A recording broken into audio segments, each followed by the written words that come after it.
everybody. Soren Baker here on the Soren Baker Show. Thank you for tuning in and listening to us on the Digital Soapbox Network. Please be sure to spread the word and like, subscribe, share, download, all that fun stuff to the Soren Baker Show and to all the shows here on the Digital Soapbox Network. We appreciate it. As you guys have gotten to notice, I'm a big rap fan and just been loving the music and the culture ever since I was a little kid.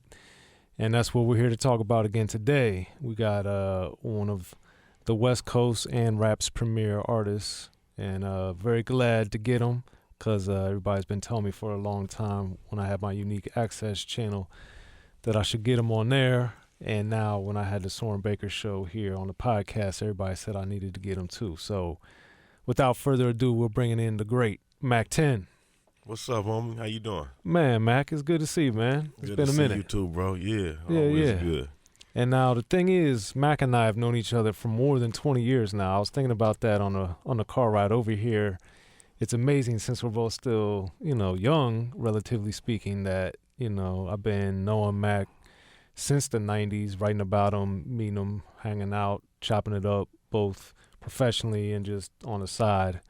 So it's good to have Mack 10 in the building. So, we're going to basically go through Mack, a lot of Mack's career, what he's got going on, and a lot of what he brought to the game. And Mack, one thing as I was thinking about a lot of your history and everything, what you became known for, I always thought it was interesting early on to take a hit. Because, thematically, sonically, and everything, even though, What Can I Do was before that, it was like more of a laid back, not only how your delivery, but even like the style of everything that you had going on. And that was, of course, on the Friday soundtrack for those that forgot. But for you, looking back, what made that a good song other than the weed, I guess? But what made that the right song to have a big platform like that? It was just different. And it was needed for the movie at the time. Like he was like, I need a weed song. I need a song like this, And it was actually a challenge because it was different, from all my other records. But it was a fun record. It was something I wrote like really easy. You know what I'm saying? But it was I remember taking a hit really well. That was a cool song. No, it's really good. And the funny thing about it is, right out the gate, with your self-titled album that, Full Life and everything else is on, that it's so dramatically different, at least to me, that I was a little surprised, taken back. But also I think a lot of people don't know a lot about your history as a person, kind of. So we want to get into a little bit of that too. And it was just striking thinking about Take a Hit. So with that being said, you coming up, getting in the game and everything, prior to you, Inglewood wasn't really known outside of L.A., of course. Mm-hmm. So for you coming up, what were your music memories of Inglewood as far as artists, or what you saw around Inglewood compared to what you saw going on in the rest of the L.A. area? I mean, I don't have no music memories of nobody before me in Inglewood. You know what I'm saying? It's right.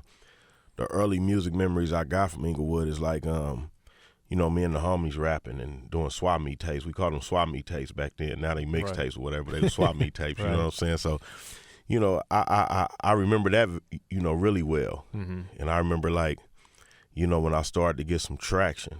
You know what I'm saying? But before I jumped off the building, homie, you know what I'm saying? I don't remember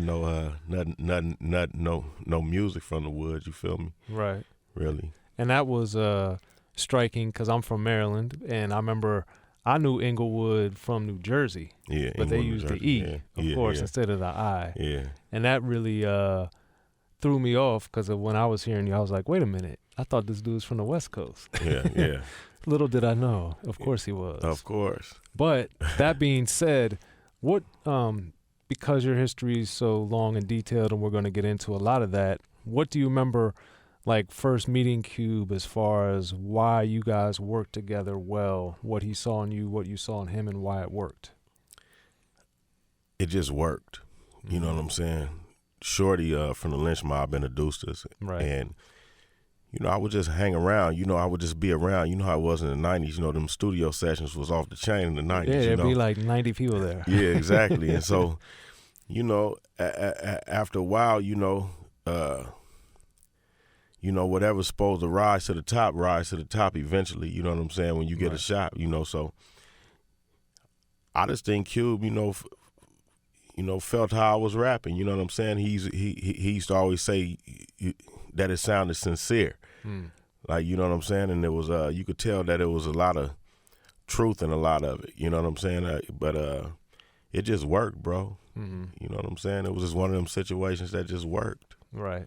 And then, speaking of jumping off the building with the faux life, in the video for that, of course, that was on the biggest scale, I guess, your introduction to a lot of people after, you know, the bootlegs and B-sides and then Friday.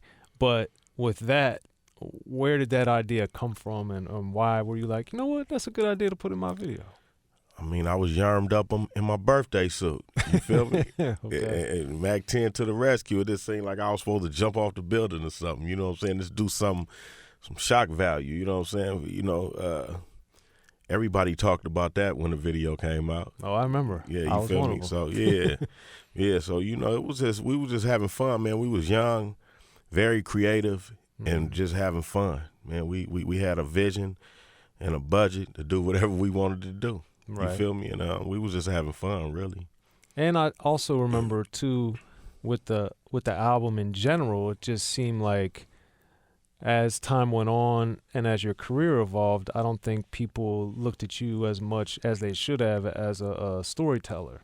Yeah. And like the first album especially, obviously you had it throughout your career, which we're going to touch on throughout the show. But what was it on the first album, like lyrically and thematically and story-wise, that you were really trying to show you could do? Just that. Okay. You know what I'm saying? I just wanted to show that, you know, stories was always the shit to me. Like I always liked, you know, like Slick Rick. You know what I'm saying? I like that kind of rap. You know, it was always clever.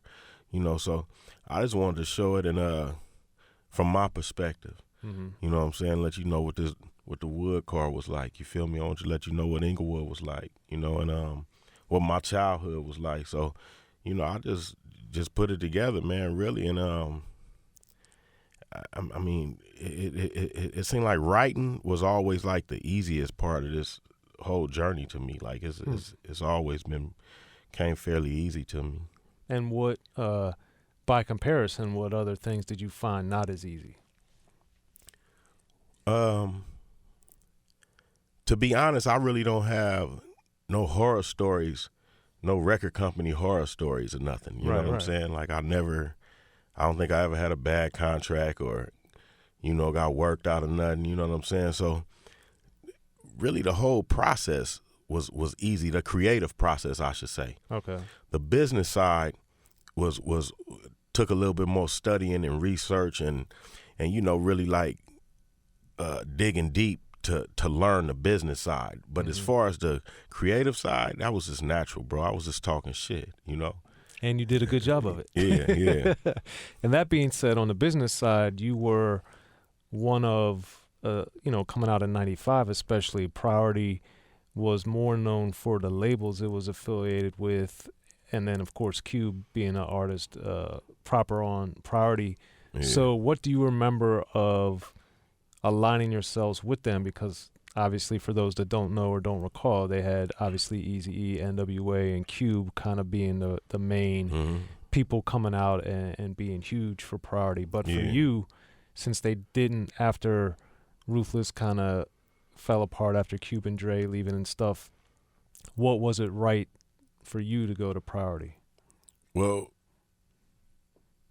Cube signed me, you know what I'm saying? And that was where he had the plug at. You feel me? Makes sense. But you know, I would have told that Inglewood story, whatever label I was put on. I'm glad I was put on Priority, right? Because like I said, I'm fortunate enough to not have no horror stories from the record company or nothing like that. So, you know, I'm blessed to be able to say that. So I'm glad that's the way it went. And this is something we've also talked about over the years. But what was it? about you in particular do you think that enabled you to not have those horror stories? How did you approach the business of the music business differently? I just did everything that I was supposed to do, and so I just expected everybody else to do what they were supposed to do. Okay. And I expected us to, follow certain guidelines. You know what I'm saying? If I do this, then this is what I get for doing this.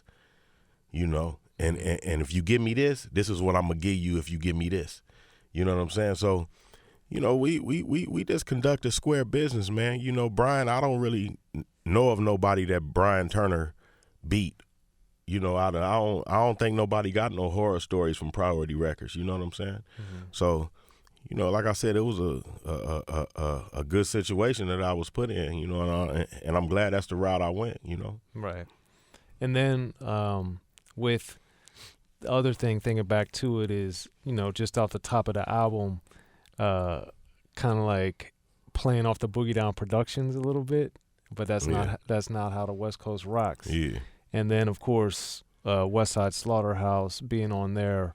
What was going on in your mind to where it was so important first out the gate to just kind of let that be known?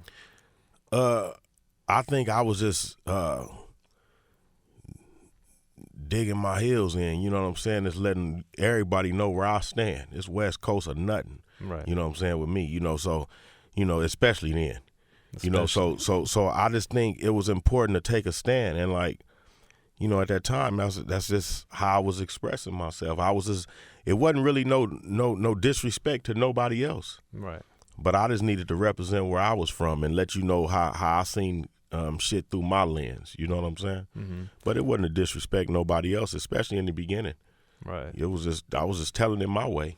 Well, too, I think on the Mack 10 album, I just remember too the hunger it sounded in your voice, and even when we get to Bow Down, it didn't seem that I don't know if anger is the right word, but it sounded like on the first album you were like angry when you were rapping a lot of the time. Yeah. Well, I always say when it come to Westside Connect, I mean, I rapped in the tone that I had to rap in to make the song right. You know what I'm saying? It was just me. So shit, Dub might have expressed some frustration already in the verse, and Cube might have expressed something too, and I might have said, okay, shit, let me taper it off a little bit and let me express it like this. Or, you gonna get records like Cross Them Out and Put a K, you know what I'm saying, where everybody sound like they tone is like that, you know what I'm saying? But I mean, with anything though, bro, like by the time Westside Connect came in, I was a made man by then, you know what I'm saying? So like everything changes, when millions of dollars you come into play, is you start looking at shit different and feeling different, and anybody that say that you don't is lying. Right. And I think too, it was interesting because at that point, supergroups were very rare, and they still are. Yeah. But most people would have a group and then disband or something. Yeah. Like Dub obviously being in Low Profile, Q being in CIA, NWA, etc. But you guys came together later, which I always thought was interesting, and it worked so well. And you guys obviously had the three personas as well. So with the creative side for you, especially early in your career, how did you navigate being a solo artist, obviously with a lot of people, but then so early on getting into this huge group with guys that have been on for a long time? I mean, I was feeling myself as a youngster so much I didn't even realize they had been on. Like, I wasn't even looking at it like that. I was just looking, oh, you finna give me 16? Oh, okay, cool. Let me go on and do this. You know what I'm saying? But like, the group thing was always fun, bro. It was never no pressure. It was always like friendly competition. Right. And like I said, the creative side of the music business was always the easiest for me. Mm-hmm. So Westside Connect was a lot easier than a solo record, because on the Connect, most I had to write was 16 bars. Right. You feel me? So because it was three of us, on the solo record, you got to write the whole thing. So it was, but like I said, it was fairly easy. But the Connect was not only was it easy, it was always a lot of fun. Both records was a lot of fun to make. Yeah. So we've been talking about Mack 10's career for those that are familiar. Be sure, as I'm going through all these songs and these albums, man, to make sure to go back and listen to them, buy them, download them, stream them, because you'll be doing yourself a favor. And I think a lot of times, now that we're in 2019, it's important to remember rap's history and what got us to where we are today. And Mack 10 has done a lot. And I think that when you really look at his contributions to the game, you'll be very impressed and maybe even surprised, because it's a lot more than you probably realize. That being said, Mack, back to Bow Down, looking back at the importance of solidifying the West Coast in the 1995, 1996 time that you were doing it, why do you think that was so important? And as you look back on it, what made it so important? Well, it was necessary at the time. The Westside Connect worked so well because we was being sincere, like for real. That's really the way we felt. Right. Because we'd be at the top of the charts, you know what I'm saying, and wouldn't have no radio play on the East Coast or whatever, you know what I'm saying. I mean, but they more than made it up over the years, after, the Terror Stress album came, and, I think we was probably number one on Hot 97 in New York, with Gangster Nation. But in the beginning, it was necessary, and we was just expressing ourselves. That's hip hop. Well, I have a very personal story about all that, because when I was writing for The Source and based on a true story, Mack's second album was coming out. I got the opportunity to review it for The Source, and being a huge fan of all types of rap, and for me, the really only criteria is whether or not I thought it was good. It was interesting when I was reviewing the album and I turned it in and I gave it a glowing review, as you may recall. It was a very, very positive review. And I'll never forget the dude that was my editor at the time was like, "Are you sure? Like, it's really that good?" And I was like, "Nah, man, this is like an amazing album. It's like rock solid top to bottom, start to finish." And it just was like so striking to him that how I wrote the review, like, oh, wow, like I didn't think people could look at a Mack 10 album or West Coast, or whatever he was thinking. He never specified what it was. But it was just striking to me that it was so foreign to him. That's why we went at him. Well, that goes back to all the critics in New York. Because I remember, man, and some of these stories because I've told you guys over the years, but it was just crazy that, West Coast and Southern and Midwest really had been so prominent, dominant, influential, but still was getting so, not accepted and acknowledged. Yeah. And that just always was so weird to me. That's the way the ball bounced sometimes. Right. We had an answer for it. Mm-hmm. Bow Down came out double platinum independent. We had an answer for it. So, right. I'm glad it went like that. Yeah. Now when we look back, you know what I'm saying? But like I said, I've over the years I've met some real solid dudes from the East Coast, from New York and around, and I feel like they more than made it up on the second album. And, definitely which we'll be getting to too later in the episode. I mean, you worked extensively with a lot of them, Fat Joe among them, of course. But back to the based on a true story, right off of the Bow Down, I just always thought the Mack 10 playing off the Roxanne was hilarious in the sense that I was always of the belief from, at this point, getting to know artists and getting to know things a little better, that there was never the animosity that the media made it out to be, because here you are doing a U.T.F.O song. Yeah, it wasn't never U.T.F.O was the shit. They was knocking. Of course. You know what I'm saying? I mean, but it wasn't never about those kind of people. It was about the critics and program directors and stuff like that. It wasn't never really nothing.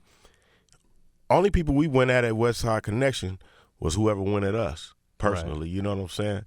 But we didn't put the record together like aiming at artists. Like, Roxanne was the shit. You know what I'm saying? I mean, U.T.F.O was the shit, period. Right. So I didn't never discriminate like that. Mm-hmm. You know, I would give credit where credit is due. Right. But I had a problem with who didn't think we was fresh, you know, who didn't think that we was deserving of spins or whatever, because SoundScan didn't say that. Right. Told a very different story. Yeah. A very you know different what I'm saying? story. We sold a lot of records. Yeah. And I think, well, based on a true story also, back to the difference, I thought, you know, of course there's a lot of very hard elements on there, but even like the Inglewood Swinging, shout out to Bobcat on that one. But I really thought that was another song that that's the Hollywood Swinging, of course, the sample on that with Kool and the Gang. But I really liked that too, because it was, again, this you paying homage to classic material, just as you had done with U.T.F.O. So for you, at this point in the game, why were you thinking like, oh man, if I use these type of songs in this celebratory way, that it's gonna really connect with people? Well, I was just expressing myself. Mm-hmm. You know what I'm saying? I didn't ever look at it like that. Like, man, I think they'll like if I use this beat right here or whatever. Like, I was just doing me, Soren. Like, I was just expressing myself, and you know, a lot of my records really just came from just ideas. Mm-hmm. And then, you know what I'm saying, I might have heard Hollywood Swinging, you know what I'm saying, and sung, and it said Inglewood Swinging, you know what I'm saying, and said, oh, that's one right there. Somebody make this beat for me. Right. You know what I'm saying? I need this right here. You know what I'm saying? I need to, you know, so that's how a lot of it really came together. It was just, honestly, man, it was just, you know what I'm saying, I was just being creative. Right. But it worked. Yeah. And then, of course, Backyard Boogie's on there as well, which is, I would say, your biggest solo song. I would say so. Yeah. And that one I thought was another great record. And I also thought it was interesting because the Boogie thing, of course, Gangsters Don't Dance, We Boogie, is like such a big deal. And then, of course, all the sets got their different dances and stuff. Yeah. So why on the dance side is things always so interesting with like hardcore gangster rap artists from the West Coast? I mean, because I just said it when I was young, you know what I'm saying? Gangsters don't dance, we boogie, man. Mm-hmm. You know what I'm saying? It sounds so much doper, you know, than gangster boogie. You feel me? It don't get, what you gonna say, the gangster dance? You know what I'm saying? It don't even roll out right. You know what I'm saying? So, I mean, shit, man. And Gangsters Don't Dance, We Boogie was actually something that me and the homies made up in my neighborhood, like when we was doing swap meet tapes, like way before Westside Connect was even thought of. We was saying that shit, you know what I'm saying? Mm-hmm. And so I just start saying it to the world, you know. But that was some shit that was that we was saying already, right? You know. Okay, and then with the success, now you've had 2 gold albums and Bow Down with Westside Connection's gone platinum plus. Mm-hmm.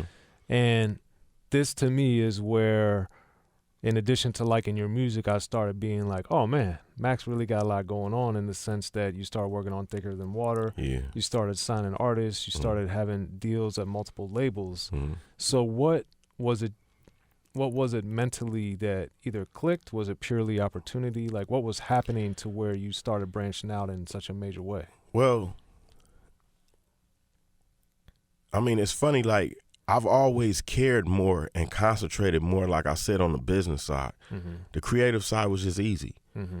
So I was just doing me. The creative side just opened doors for me, and I use it as a stepping stone. You know what I'm saying? I was always more interested in the business, though.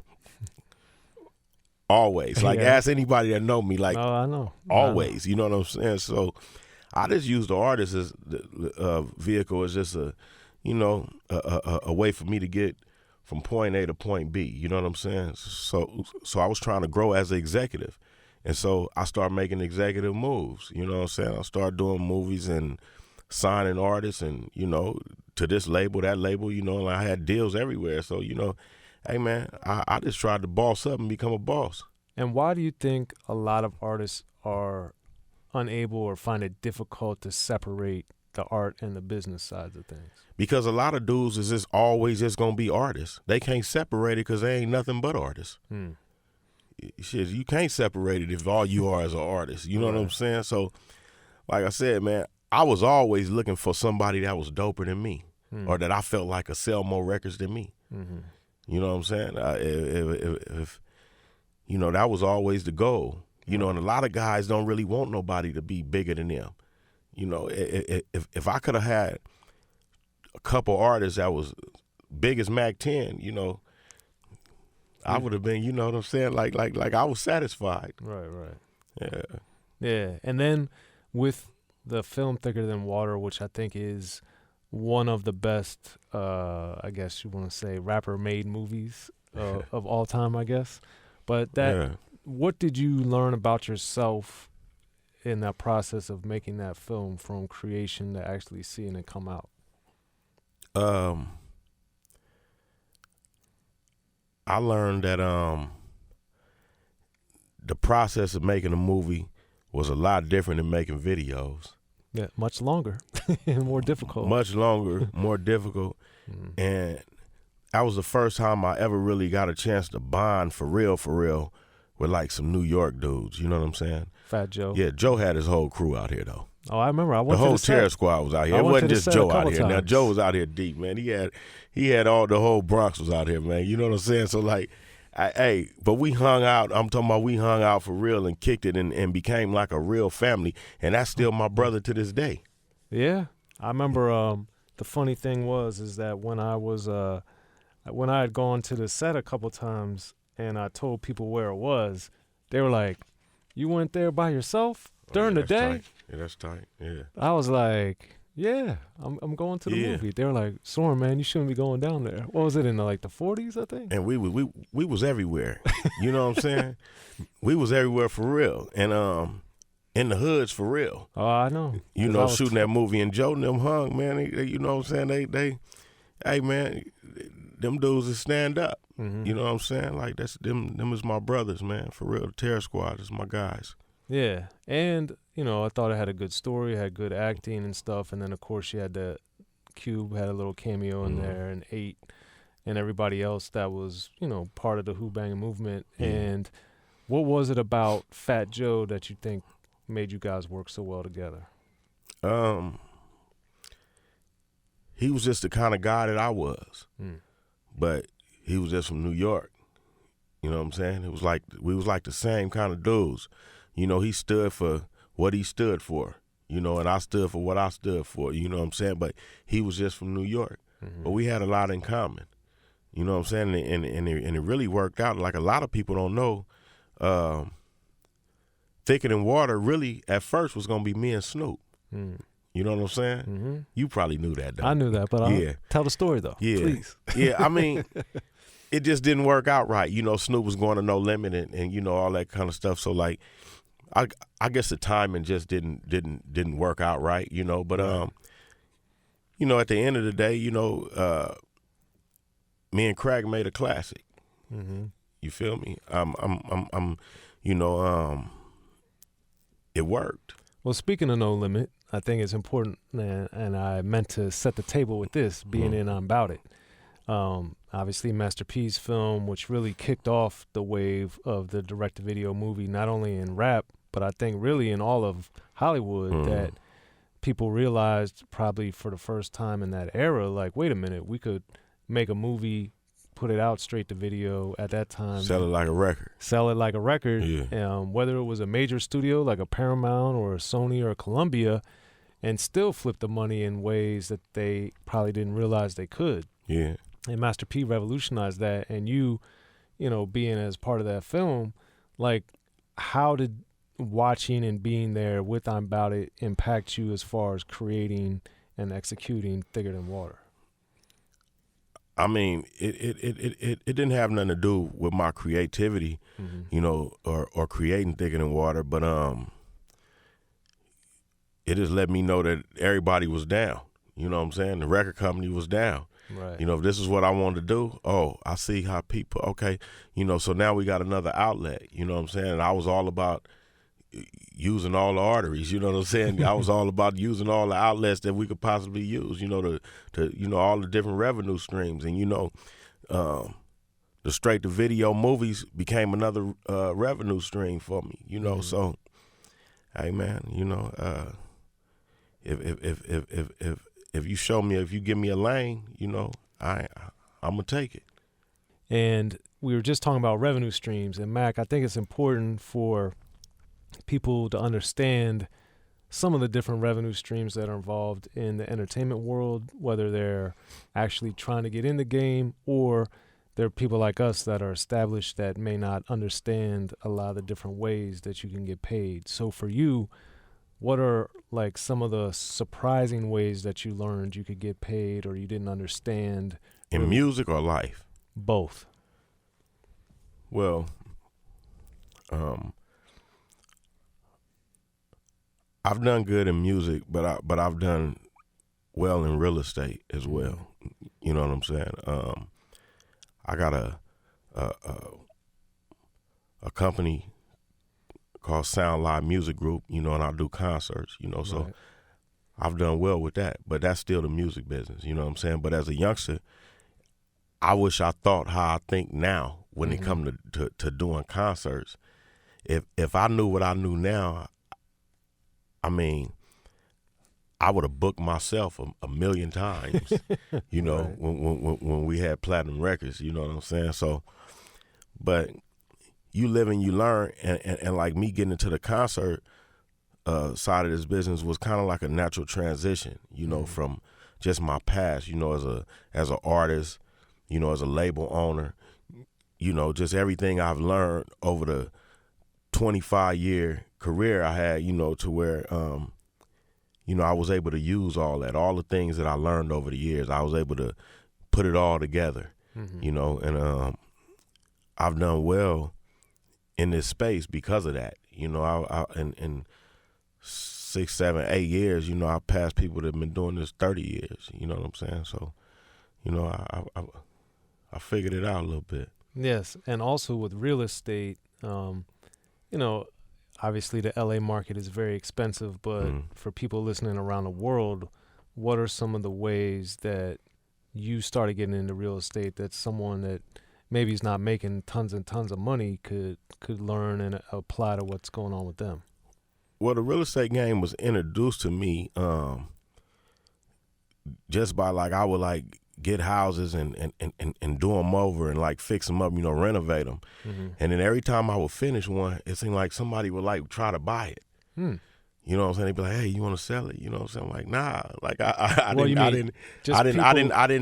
I didn't do it to sell it. Maybe my real estate agent knew somebody else that had a client or something like, "Hey, I got a client that just finished the house over here. He might sell it." You know what I'm saying? I'm like, nah. But then they would always offer me enough money to where I'm like, okay. Right. I wasn't thinking about selling it, but okay, And so then I just turned that into a business. That felt good.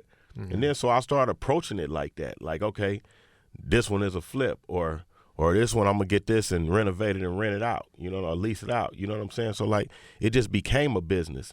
And it was just something that I enjoy. I like putting things together, building cars and building, so it's part of the, that artist side of me. You know what I'm saying? I like putting things together. That could be the recipe. Yeah. The next album. Yeah. Yeah. And that one, I thought was interesting for a number of different reasons, mainly because of coming off of, Westside Connection and then the movie going on at around the same time, the production of the movie, I should say, Thicker Than Water. You had the Fat Joes, you had the Foxy Browns and the Old Dirty Bastards, and you had a lot of the East Coast artists on there, even Jermaine Dupri from New York, even though he was based in Atlanta. And that one I really liked your music, I think, has always been, even when you've been more laid back, delivery style, it's always been very aggressive and very confident. But I thought the recipe, because of some of the posse cuts and the CJ Mack records and those type of things, it had more of that confrontational attitude that maybe was more on the Mack 10 album and not as much on based on a true story. Yeah. Do you think that's right or accurate? I never really looked at it like that. You know what I'm saying? But Okay. when you look at a movie or listen to an album or whatever, it's all personal opinion, like, about stuff. You know, that's what you got from it. Right. You know, I never really looked at it like that, but if you say it like that, I could see where you could say, like, it's more similar to that than the Mack 10 record. Right. Mack 10 record was raw, dog. You know what I'm saying? Like some of them raps, man, I had since I was probably 16 years old or something. You know what I'm saying? And when you do your first album, you get a chance to put all that stuff that you thought of as a kid and all that's on that first album. They say it's your whole life on the first album. Yeah, that's like all that. You know what I'm saying? On them things and all, man, them records was years old, man. They was old by the time I put them out. Like, I had wrote that, I probably was 17 or something, man. You know what I'm saying? But you on your first record, that's how it go, though. Right. It's your whole life story. And then how did you notice by the time you get to the recipe that what you looked for in beats, how it evolved, how it stayed the same, like what was going on? Music was just always a feeling to me. I just did it however I felt it. Okay. You know, a couple of beats I picked, nobody else probably wouldn't have picked.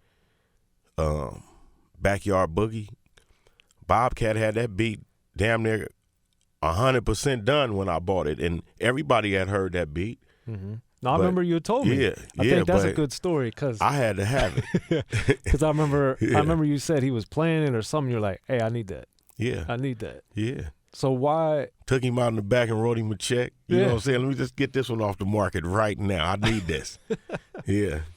And with Bobcat, you know, he's I think a very underrated and underappreciated guy, having done, you know, early stuff with LL Cool J, and then of course working with Cube and yourself and Tupac, among many others. What do you think it is about Bobcat as a producer that's so distinctive or so interesting?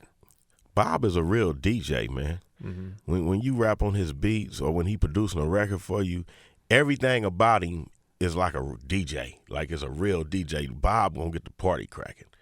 You feel me? So he was an older homie too. So you know, I was somebody that I grew up, you know, looking at and paying attention to. You know what I'm saying? So when I got a chance to work with him, it was a real honor. And you know, Bob did like my biggest record, I think. You know what I'm saying? No, he did. Yeah. No, I think it's very interesting because he's worked with such a wide range of artists, but then also, you know, with Backyard Boogie, with Bigger and Deffer, with LL Cool J, Death Certificate with Q. I mean, he's just Tupac's second album. Mm-hmm. He's just done so many huge records that, you know, are just amazing with such a wide range of artists from different backgrounds, different styles, different sounds that I think, you know, it's just always amazed me. Yeah, Bob always been he a real music guy, he a real hip hop dude, you know what I'm saying? A real DJ, for real. Like a real one. No, I know. That's what's always impressed me. And he's very versatile. Yeah. You know, because I Need Love was Bobcat. You know, And Bobcat, like, man, Bob one of them dudes that'll, like, argue you down in the studio about something that he feel about a record. You know what I'm saying? Hold on. You know, Bob gonna voice his opinion about it, too, though. Mm-hmm. But me and Bob had a whole lot of arguments over the years, like, you know, doing records. But that's my guy. And like, you know, the records come out like magic, you know. Right. And then as your career progressed, too, obviously, there was more bloods getting into the game. That was something that you helped popularize with Quick and everything. So with that, like, what do you think made it catch on, like, later, per se, as far as people looking at it and embracing it and endorsing it so much? I really don't know, man. They probably just like that drip. You know what I'm saying? They just liked how the B-Dogs did it. Okay. You know, I guess. It definitely wasn't nothing that I got into the game and said, okay, I'm going to make everybody this or I'm going to do, you know, it wasn't nothing like that. I was just expressing where I was from. Right. Now, if you happen to like it, you happen to like it. If you happen not to like it, you just happen not to like it. But I'm from Inglewood, man, and so, you know, I didn't have nothing else to talk about other than that. And you know what I'm saying? And I just did me and just told it from Mack 10's perspective, and you know, it was just one of them things that the world caught on to, and you know, I guess they liked it. Clearly, clearly, because the YG remix, of course, of the more recent collaborations that you've done with the artists that came after you, like that one, I think was cool to see YG pay homage to like you and Quick and Big Y, but then at the same time, I think it also showed like, yo, Mack is still here and still getting it, you know, in a major way. Yeah, that was a good record, man. You know, shout out to the little homie YG. That's my little guy, man. That's my homeboy for real. And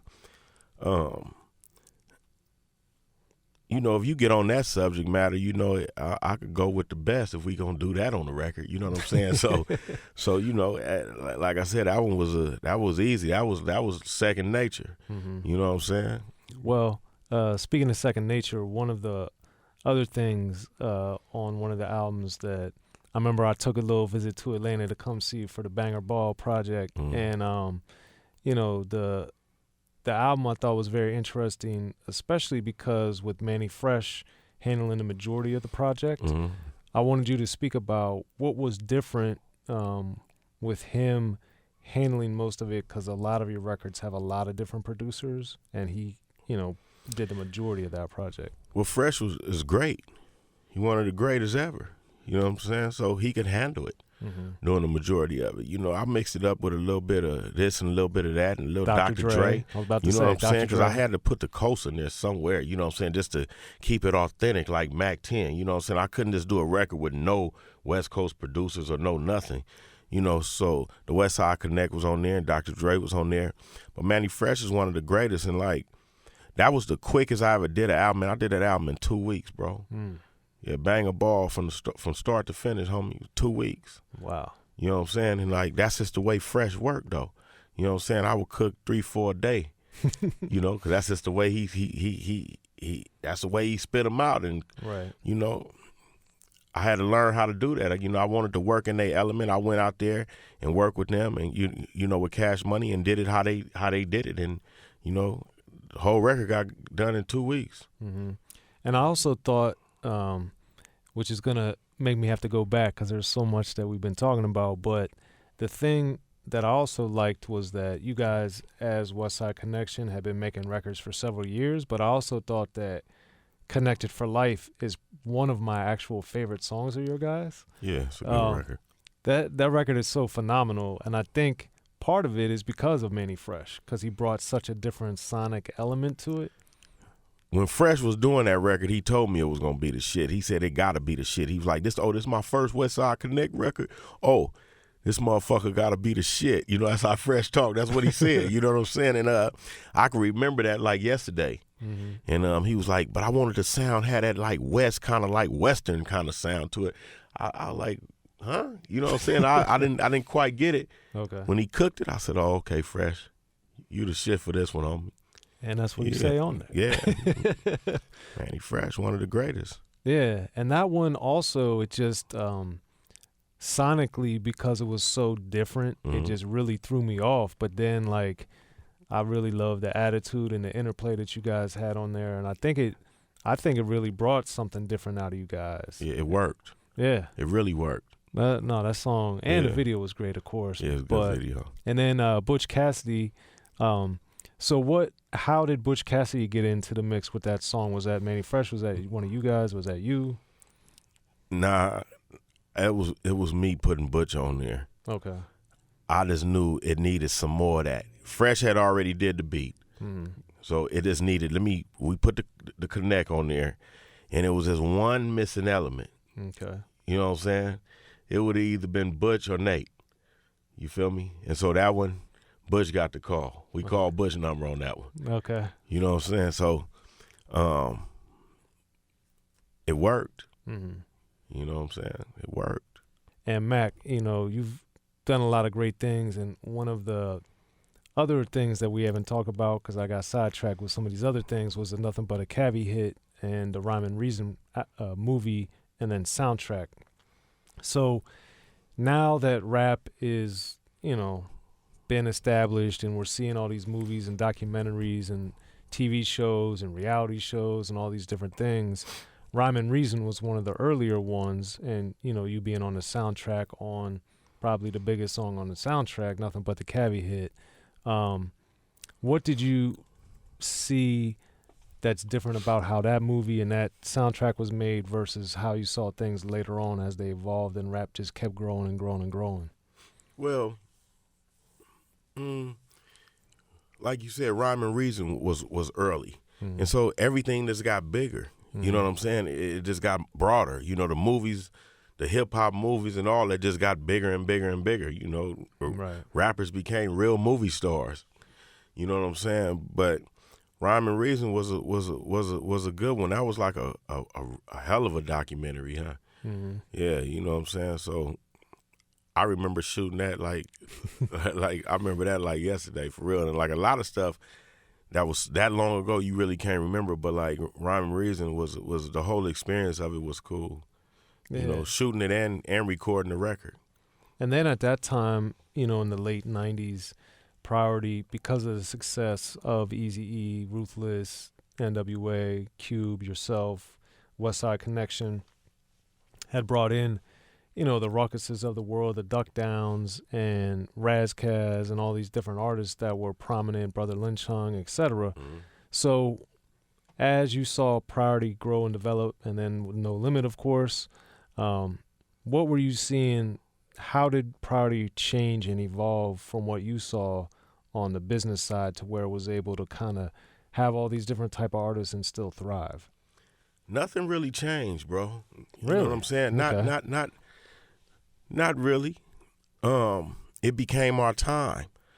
Like Brian had a good batch right then. You know what I'm saying? He had us, he had Cube, me, Master P, or the whole No Limit, crew. He had everybody. You know what I'm saying? It was just, it gelled, like anything else. Once you get like a couple of hot artists or hot records, your label become hot.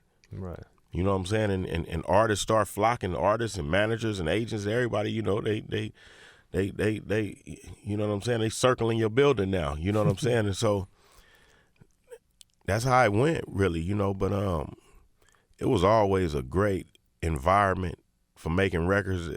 I feel bad some of these young guys will never get a chance to experience like a real record label like Priority, where you could go up there and it was a one-stop shop.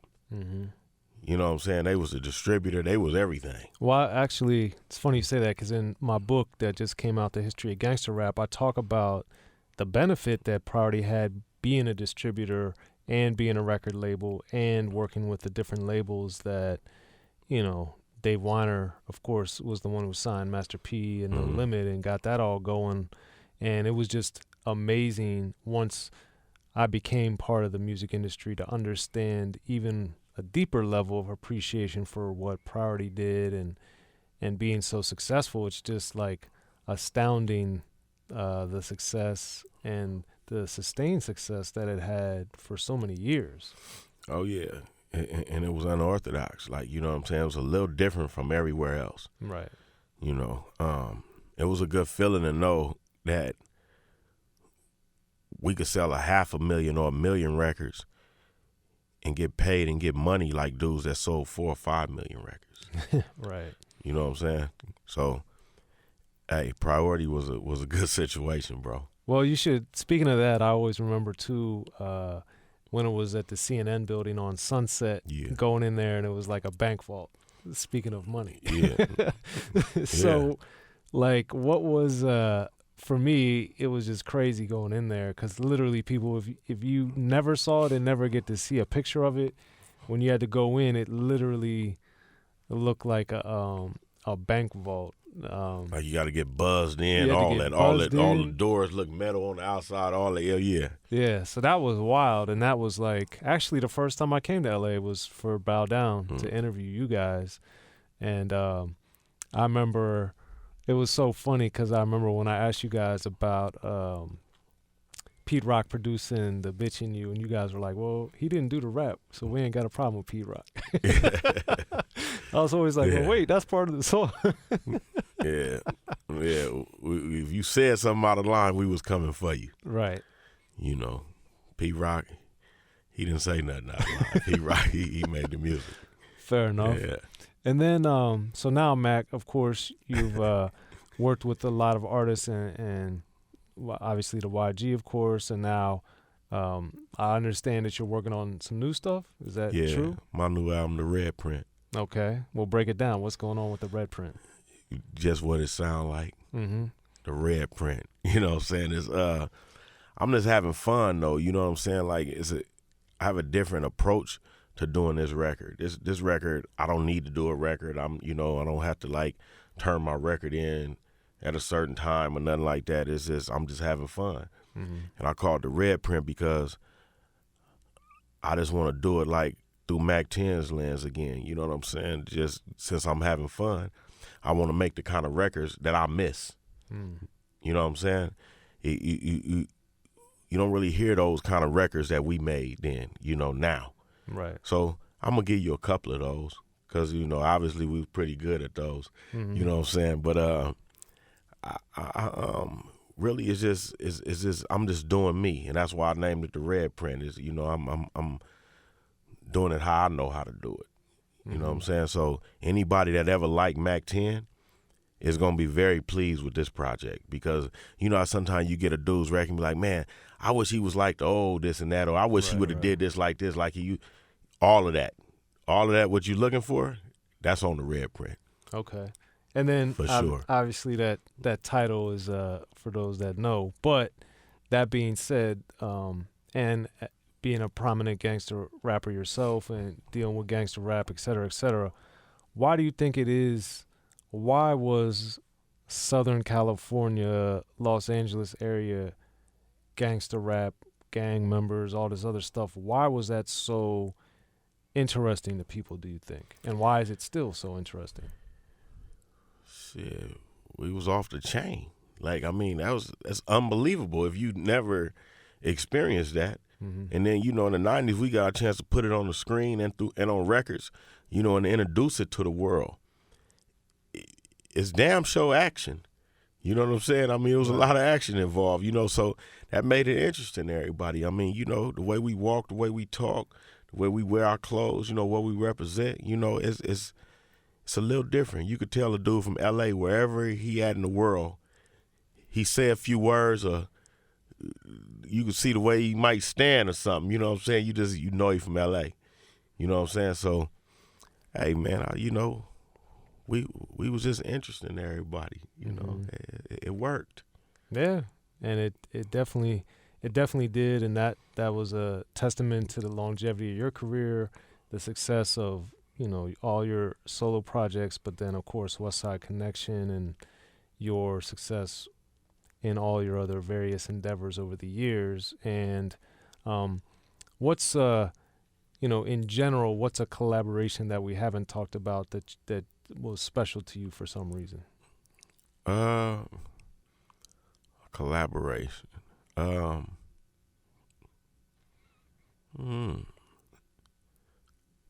don't know. I mean, I collab with Cube and Dub, and that was always just special because it was like a hell of a relay team. Like, we was just handing the baton off to each other, you know what I'm saying?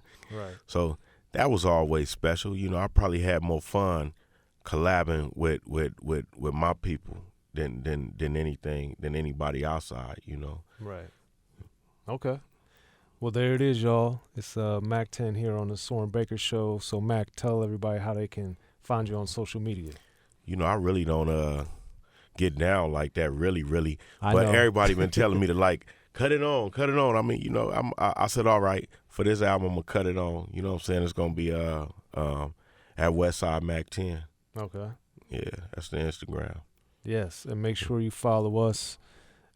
Follow me, Soren Baker, at Soren Baker, SorenBaker, and Unique Access, ENT, on all the social media and digital Soapbox Network. We appreciate you guys listening in. Mack 10, thank you for coming through, sir. All good, homie. Yes. Much love. Soren Baker Show, we're out.